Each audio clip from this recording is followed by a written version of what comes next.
নিউজটা দেখেন, বাংলাদেশের উজ্জ্বলময় নক্ষত্র আল্লামা ডক্টর এনায়েতুল্লাহ আব্বাসী সাহেব ফতোয়া দিয়েছে এবং বলেছেন যে যা বাংলাদেশের বিশ্বের সবচেয়ে দুঃখাবাজ এবং ভণ্ড রাজনৈতিক দল হয়েছে জামাত।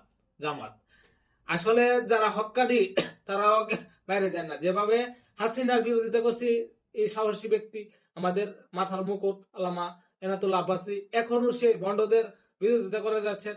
হুজুরের প্রতি ভালোবাসা আরো বেড়ে গেল এবং দোয়া করবেন সবাই হুজুরকে যেন আল্লাহ তাআলা নেক হায়াত দান করে এবং সবসময় অন্যায়ের বিরুদ্ধে কথা বলতে পারে। টাকার কাছে যাতে তারা বিক্রি হয়। ওখানে অনেক ত্যাগী কর্মীরা আছে এবং ত্যাগী বক্তারা আছে, যেমন মামুনুল হক, তারা অনেকেই যে আছে কিন্তু তারা পশ্চিমাদের টাকার কাছে বিক্রি হয়ে জামাত ইসলামের সাথে রাজনীতি করতেছে। কিন্তু আমাদের নয়নের মণি এবং যুবকদের আইডল ডক্টর মোহাম্মদ এনায়েতুল্লাহ আব্বাসী হুজুরকে কিন্তু তারা কিনতে পারেনি।